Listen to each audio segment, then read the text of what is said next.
شہباز ملک سوال کر رہے ہیں، یہ کہہ رہے ہیں قادری سلسلے کی شروعات کب اور کیسے ہوئی؟ گیلانی اور جیلانی میں کیا فرق ہے؟ قادری سلسلہ ہے تو بہت پرانا، لیکن قادری سلسلہ جا کے ملتا ہے حضرت مولا علی سے. تو جب کوئی مشہور بزرگ شامل ہو جاتے ہیں نا سلسلے میں، پھر ان کی نسبت سے وہ سلسلے کی ایک شہرت بنتی ہے. تو اب چونکہ مولا علی شیر خدا رضی اللہ تعالیٰ عنہ سے سلسلہ چلتے چلتے کہ آپ کے خلیفہ امام حسین شہید کربلا رضی اللہ تعالیٰ عنہ، ان کے خلیفہ امام زین العابدین رضی اللہ تعالیٰ عنہ، ان کے خلیفہ، اور چلتے چلتے پھر ہمارے مرشد غوث پاک کی باری آئی اسی سلسلے میں. تو ان کی نسبت سے عبد القادر نام ان کا، تو یوں قادری سلسلہ مشہور ہو گیا ان کا. ان کے مرید ان کثیر، بہت سارے مرید. پھر ان کی کرامتیں جو ہے نا، ان سے کرامتیں جو ان کی کرامتوں کی شہرت ہوئی، جو یہ بہت زیادہ ہے، کرامتوں کی شہرت بہت زیادہ ہے. تو یوں مطلب یہ کہ یہ سلسلہ عالیہ قادریہ مشہور ہوا. اب پھر اس کی شاخیں بنی قادری، شاذلی. تو شیخ ابو الحسن شاذلی رحمۃ اللہ علیہ اسی سلسلے میں شامل ہوئے ہیں. تو اب یہ کہ ان کے مریدین شاذلی کہلانے، قادری شاذلی. اچھا، امام اہل سنت ہمارے امام محمد رضا خان رحمۃ اللہ علیہ یہ بھی قادری سلسلے میں شامل ہیں. تو ان کی نسبت سے رضوی کہلائے ہم لوگ، قادری رضوی. اچھا، کوئی قادری برکاتی، برکاتی اعلیٰ حضرت رحمۃ اللہ علیہ خود برکاتی ہیں.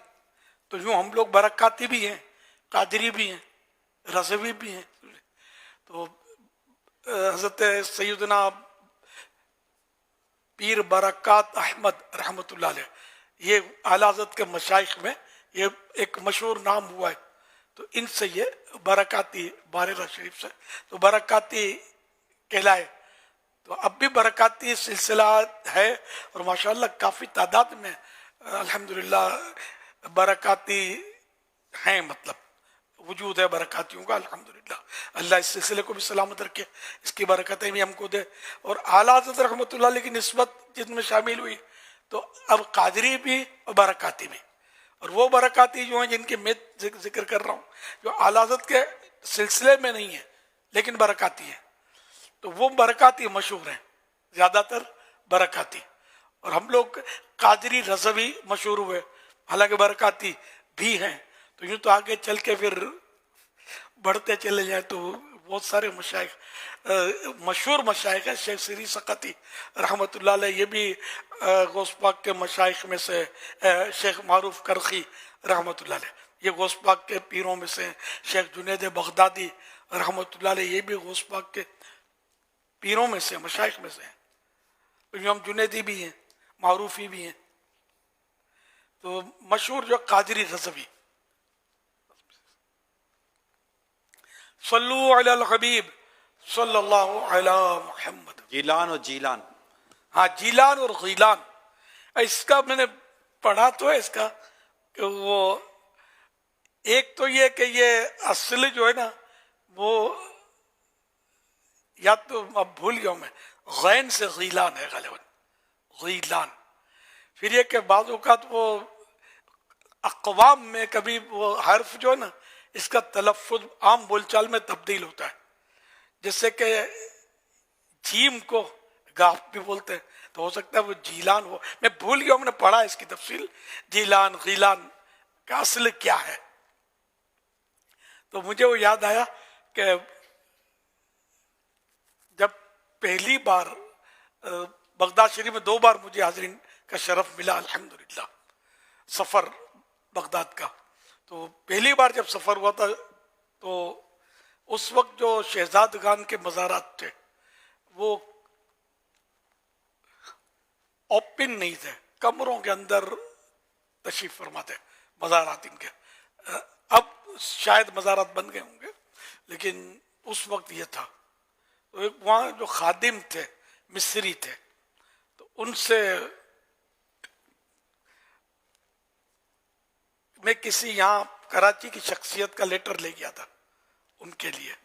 تو یوں ان سے کوئی بات چیت اور تعارف، تو وہ عربی بولتے تھے، تو انہوں نے مطلب جیسے کہ میں نے کہا بتاؤ ان کے شہزادوں کے مزار، تو یہ اب جیسے کہ ہاذا عبد الرزاق، ہاذا عبد الغبار، اب مجھے پتا تھا کہ غوث پاک کے شہزادے کا نام عبد الجبار ہے، اب یہ اس کو جی مجھ سے ادا نہیں ہوتا تھا، تو میں بولتا لا عبد الجبار، لا عبد الغبار، کو کوئی اہل علم تو ہوگا ہی نہیں ورنہ سمجھ جاتا، نہیں مانا میری بات، عبد الغبار، اور اس کے ذہن میں یہی تھا، تو وہ یوں بھی مطلب ترکیب ہے۔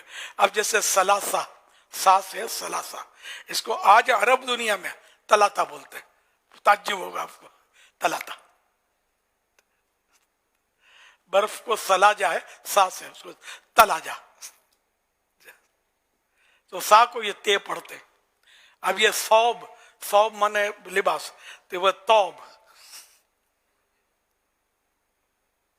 اچھا کولمبو میں گیا تھا تو وہاں عجیب تماشا دیکھا، حالانکہ قرآن کے مخرج جو منزل من اللہ ہے، اللہ پاک کی طرف سے جو نازل شدہ ہے، تو لازم ہے کہ وہی سیکھے جائے اور اسی کو ادا کیا جائے، اس میں کوئی بھی الگ الگ قوموں کا الگ الگ مخرج نہیں ہے، یہ ایک ہی مخرج ہے، اس کے مخارج سیکھنے چاہیے کہ منزل من اللہ کا انکار کفر ہے، جس سے ادا نہیں ہوتا تو وہ امی کہلاتا ہے، لیکن یہ کہ اس کا انکار نہ کرے، انکار کرے گا کہ نہیں یہ ہے ہی نہیں، ہے یہی جو میں کہتا ہوں اور وہ اس کا واقعی غلط، تو یہ کفر ہے۔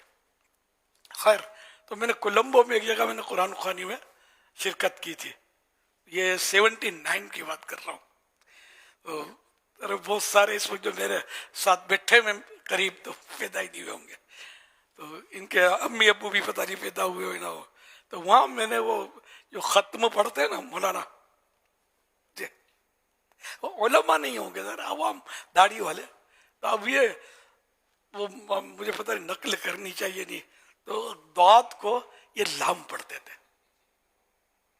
مغلوب وللالدین، اس طرح پڑھتے تھے، تو حیران نہیں گیا ان کی زبان، بس اس کی زبان پہ یہ تھا، لیکن ان پر فرض تھا کہ سیکھیں، یہ نہیں چلے گا کہ یہ زبان ہے، اور ہماری میمن قوم جو وہ شین کو سین بولتی ہے،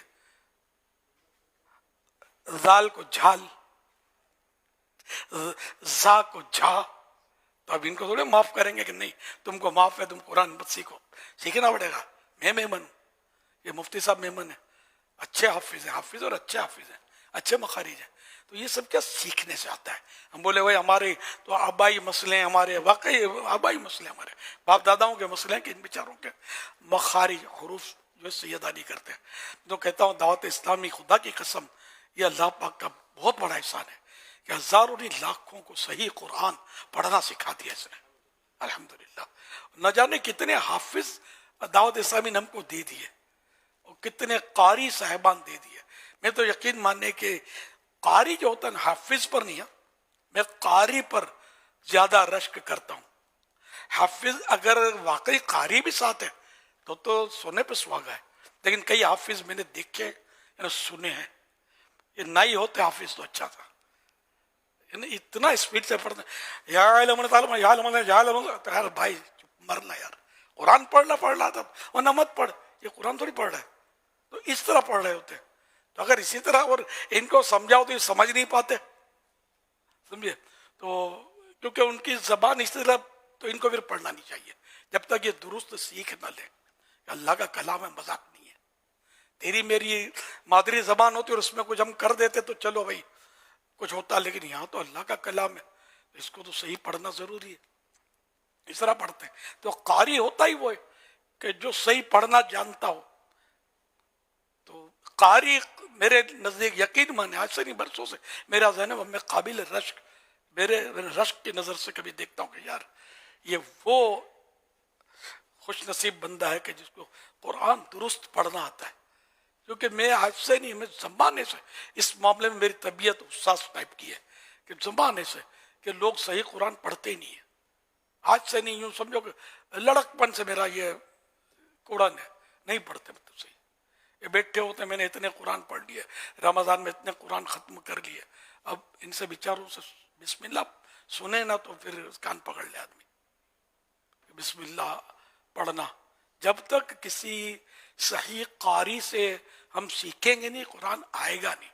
ہم خالی بولیں کہ وہ سن کر لوگ، مطلب بعض اوقات ٹیپ سن کر، ریکارڈ سن کر، ریکارڈڈ قاری کی قرات ریکارڈڈ سن کر قرات کرتے ہیں. میں نے صحیح بولتا ہوں، یہ بالکل ہی آوازیں اچھی آواز ہو اور بالکل ہی تان رڑ رہے ہوتے ہیں بہت، لیکن بعض وقت غلط پڑھ رہے ہوتے ہیں. یہ تجربہ ہے میرا کہ یہ وہی ملیں گے اس طرح کے کہ جنہوں نے باقاعدہ کسی قاری صاحب کو استاد نہیں بنایا ہوگا، بس سن سن سن سن کر وہ آواز اچھی تھی تو یہ سمجھ لو کہ زینت القرہ بن گئے.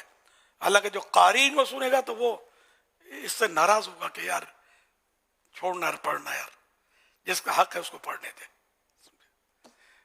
قرآن پڑھیں، بے شک تھوڑا پڑھیں، صحیح پڑھیں، پورا پارا نہ پڑھیں، ایک آیت پڑھیں، وہ صحیح پڑھیں، یہ ضروری ہے. اللہ کرے دل میں اتر جائے میری بات. تو جو نہیں جانتے قرآن پڑھنا کو فوراً سے پیشتر اس کو پڑھنا چاہیے. میں تو ویسے تنزن بولتا ہوں کہ وہ ادھر یہ ڈگری وہ ڈگری، ادھر امریکہ تو جرمنی تو فلاں جگہ سے پڑھ کے آیا ہوا ہے اور پڑھا لکھا ہے. ہوگا تمہارے نزدیک پڑھا لکھا؟ پہلے سورہ فاتحہ سنا دے تو پھر بات کرتے ہیں کہ پڑھا لکھا ہے کہ نہیں ہے. اب بسم اللہ ہی پڑھنا نہیں آتی، اعوذ پڑھنا ہی نہیں آتی، سورہ فاتحہ تو بہت دیر لگے گی. اب ہوگا پڑھا لکھا، چلو ہوئے گا. میرا پڑھا لکھا وہ جو قرآن کا قاری ہے، جس کو صحیح قرآن پڑھنا آتا ہے. الحمدللہ عالم دین اس سے زیادہ مرتبہ رکھتا ہے کہ اس کی قراءت بھی ظاہر ہے، وہ تو عالم بن ہی نہیں سکتا نا. جو صحیح قرآن نہ پڑھنا چاہے، پڑھنا نہ آتا ہو تو عالم بنے گا کس طرح؟ تو عالم زیادہ فضیلت رکھتا ہے. اور حافظ بھی عام قاری سے کہ جس کی قراءت درست ہے اور تجوید کے قواعد کے ساتھ جس طرح پڑھنا چاہیے قرآن، اس طرح وہ حافظ ہے اور پڑھتا ہے. تو یہ اس خالی قاری جو ہے ذرا اس سے بڑھ کر ہے کہ اس کو پورا قرآن بھی یاد ہے، حافظ کے فضائل بھی ہے حاصل کیے ہوئے. تو جتنا شہد ڈالیں گے میٹھا ہو. تو یہ سب کے سب جو میرے حاضرین ناظرین جتنے بھی ہیں، یہ بالکل آج سے طے کر لے کہ کسی قاری کو اپنا قرآن سنا دیں. بھلے آپ کو یوں ہے کہ مجھے اچھا آتا ہے، آپ قرآن سنا دیں، ٹیسٹ دے دیں. یہ اپنے ماشاءاللہ دعوت اسلامی میں بھی ٹیسٹ لیے جاتے ہیں، ٹیسٹ دے دیں، سیکھ لیں ان سے کچھ. نماز سنا دیں ان کو، نماز کا ٹیسٹ دے دیں. اور یار نماز درست نہیں ہے تو کہے گا بڑے لکھے ہو یار.